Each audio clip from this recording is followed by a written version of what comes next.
And hello, it's Kathleen here at Security Cleared Jobs, who's hiring and how. I am so happy to have you join us this afternoon.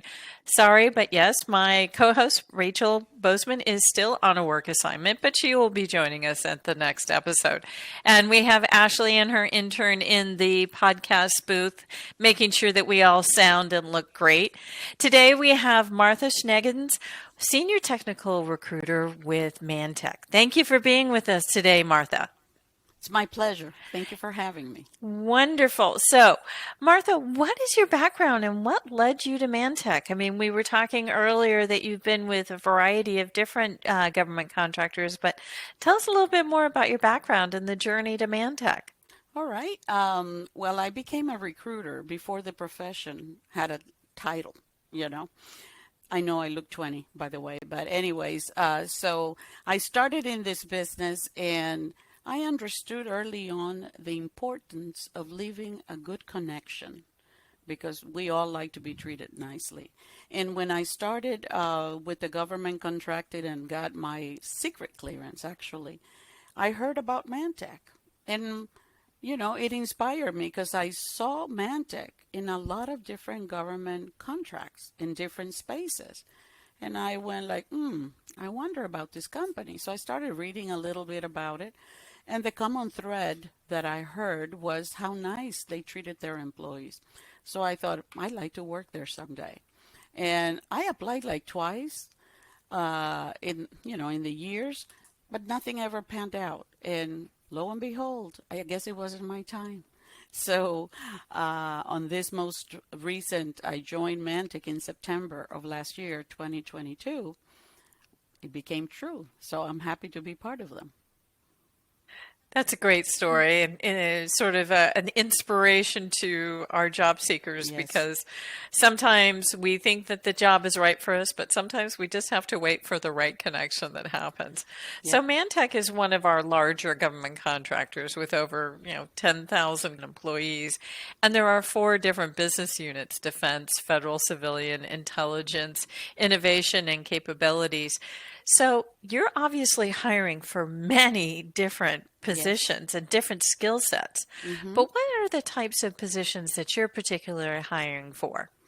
Well, I am currently supporting an Air Force contract. So I do defense. I have a soft spot for defense in my heart.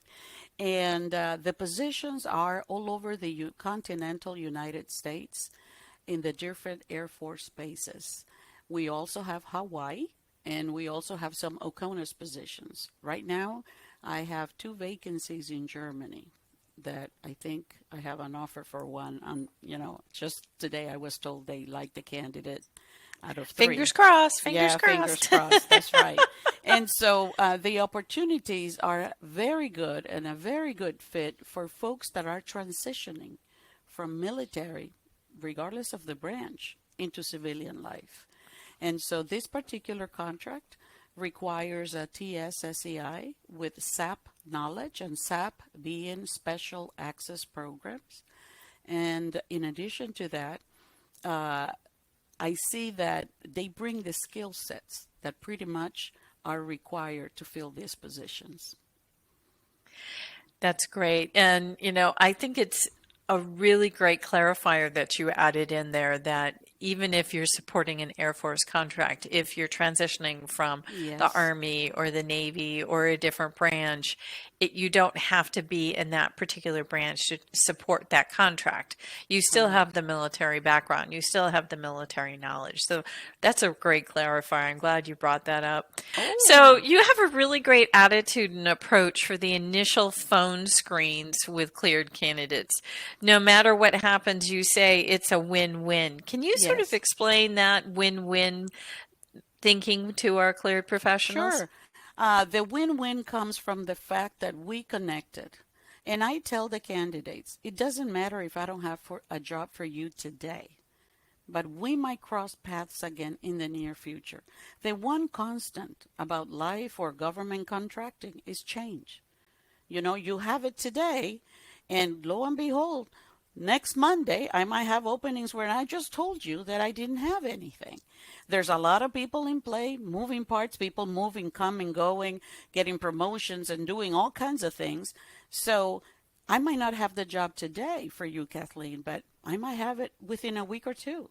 So it's always a win-win, and that's why it's so important to have the opportunity to leave a positive experience for the candidate. If you treat people nicely, just like we like to be treated, they would want to come back to you whenever you have the opportunity. So it's always a win-win.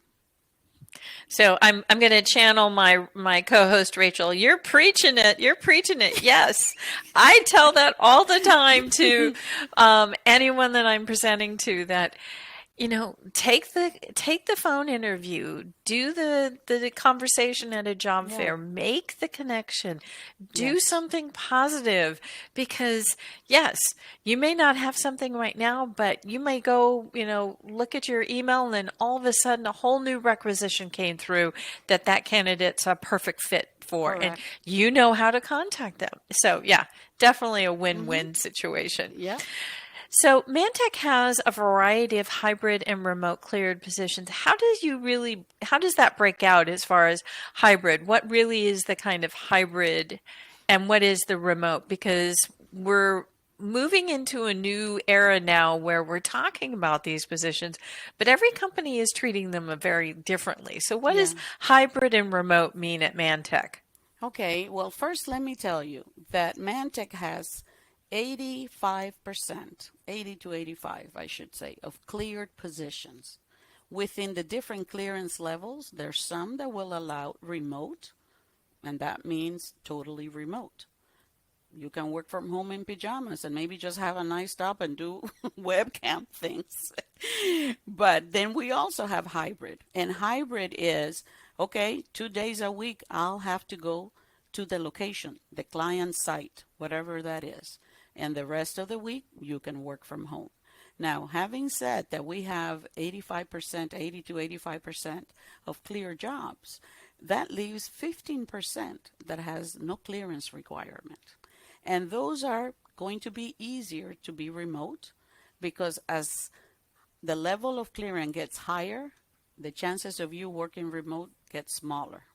If you are a person with a TSSCI, you're going to work at a skiff, and the kitchen table is not a skiff. So you have to go on site and you have to do your job from inside the skiff. You want to talk on your personal cell phone, you'll have to come out of the skiff to go to your car or the parking lot or whatever. So that is the reality of it. Hmm. So I heard from the pre-call that you really take candidate experience to heart and you really Yes. view yourself as sort of that window into the company. How does that help you compete with clear Well, talent? I have to tell you, I personally believe nobody has assigned this job title to me, but I am the ambassador of my brand. I am ManTech. So I better be good at what I'm doing, not only in the technical aspect of finding the perfect talent, but leaving a very positive impression on the minds of my candidates. Because there is no worse feeling for a candidate to call someone to try to get some help. And of course, we're busy, and so I got to fill these requisitions. I got to look. I'm looking at, resumes. I don't have time to talk. But is it really going to kill you to tell this candidate, for example, I enjoy guiding the people that are in the process of terminating with their service? Again, being Air Force, Army, Marines, whichever one, because they don't know what is going to be available and how the civilian world works. They have been receiving orders. There's a chain of command. Everything is clear cut, and you just learn to say yes, sir, yes, ma'am. So I enjoy telling them, listen, you got to write your resume to make sure that it's aligned with the requisition. The language on the job description is the same language you have to use. So I'm not asking you to lie, but if you have no experience on this one, don't say you do. But if you do have that, make sure you write it in there because we're not going to read your mind. We're not going to assume, oh, he did that, therefore he knows how to do A, B, and C. So I always use the terms, if the job description has the words tomato, ballerina, and cake decorator, make sure you include those in your resume so they get a laugh, and that's the important thing. It's a way to break Yes. the ice. And Yes. and and Yes. I treat them like I've always known them. And Hmm. more of an acquaintance, somebody who they will feel relaxed. So I get to know them better because when people is stressed or anxious, they're not going to divulge more about them or be realistically the person they are. They're shy, and so they get nervous. They just tight lip, Yes, ma'am. No, ma'am. What kind of relationship is that? That isn't one. That No. isn't one. So That's we have great. to create relationships with the intention of them being helped, and eventually, of course, we are going to be helped because we're going to fill our vacancies. Here comes the term the win-win. And, on the same realm, I really love it that it sounds like you have sort of this long-term view of your candidate Yes. relationships. And I love explaining this to people, and they think that I'm crazy. So thank you for coming on the show and telling us that I'm not crazy. So you No, take you're a not. long-term view on your relationships. You may interview someone, but not have a job for them for 2 years. So if you could just sort of fine tune this a little bit more into talking about our service members and when should they start networking or doing interviews, because I can't tell you how many times I'll be on one of the recruiter panels at the military bases and everyone down the line says 6 months, 3 months, 2 months. But I have a I feeling you have a different way of looking at this. Yeah, because I always ask them, when does your terminal leave start? Because that's when they can start working in the civilian world. So they tell me, ma'am, my terminal leave starts September 1. I said, okay, let's start as soon as you can to see where you want to go from there. And the reason for that is because sometimes they honestly don't know where would they like to go. But if they found a job, let's say at Nellis Air Force Base in Las Vegas, then we can shoot for that. And then we can keep watching that location for the 6, 8, 9 months, 11 months. It doesn't bother me. What I do is, if you tell me or if they tell me, Martha, I'm available October 1st, then I schedule a call between the two of us 4 months in advance to start targeting the location closely at that time because I am tracking personally from the day that you sign an offer letter to the day that you actually start. If the job is in the same city you're in, it's going to be about 4 weeks. So if you need to move from whatever to whatever, let's start early because there's going to be some packing, there's going to be some traveling. So I like to make sure that we do that. So if you tell me, oh, no, ma'am, I'm not available until next January, I don't care. We're going to talk. Let's start talking. And if the terminal leave starts in October, November, December, I tell them let's start 2 months earlier. Because during the holidays, everything slows down. People are on PTO, everybody's in the holiday spirit, and things move slower. And I don't want them to feel like, oh my gosh, I haven't gotten an interview because nobody's available. So I like to make sure that I mention that. It's hard, yeah. The holidays does throw a crimp Yeah. in recruiting and job search, but I always tell people don't think it No, stops. no. Don't It never don't make stops. yourself it never stops. Don't make yourself unavailable. Yeah. So, does ManTech have any skill bridge opportunities? We should sort of Yes. talk about that. So, Yes, we what do. what are those? Well, we have the same opportunities that I have. For example, if you're a skill bridge candidate and you get recommended for the job and everything aligns well for you to do the job, you can go in there and start doing the job, shadowing somebody. And it is almost like an apprenticeship for you. And you're going to spend, say, 90 days doing this. At day 91, we're going to evaluate to make sure that then we can promote you to the position. So we have a person in the office that does the skill bridge. So when somebody reaches out to me saying, ma'am, I'm going to join skill bridge, I immediately connect them with them and then they can start working together as to what are the next steps. And when we have vacancies, SkillBridge keeps us informed, all of talent acquisition, say, okay, we have certain candidates that are at the point of being ready to go. And that's how we kind of connect the dots. Sounds great. So I understand you have a really great way of explaining to cleared job seekers how to tailor their resume, especially, how they're going to be able to respond to, but maybe not qualified for a particular job. So do you want to sort of walk us through tomato, ballerina, and chef, but I don't know how to cook. So how am I going to tailor my resume if I don't have that experience? Well, for example, when you're looking at a job description, a technical job description, and you're a systems administrator, having Red Hat, having this other tool, and all these other tools, don't assume we're going to know that you have them, okay? Because we cannot assume. So if the job description says that you need a red tomato, and let's call the red tomato the Red Hat training, make sure you mention that. So that if you were to do a word search on Word of your resume against the job description, you have more words matching than not. That doesn't make you the expert. It just makes you the qualified candidate that has the skills that we're looking for. Because per the contract, we have to have certain skills, the moment you join and start working.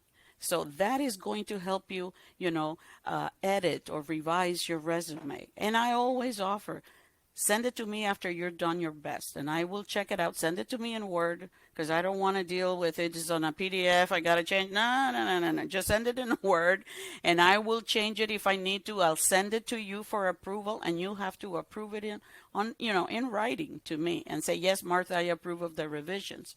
And I don't mind helping.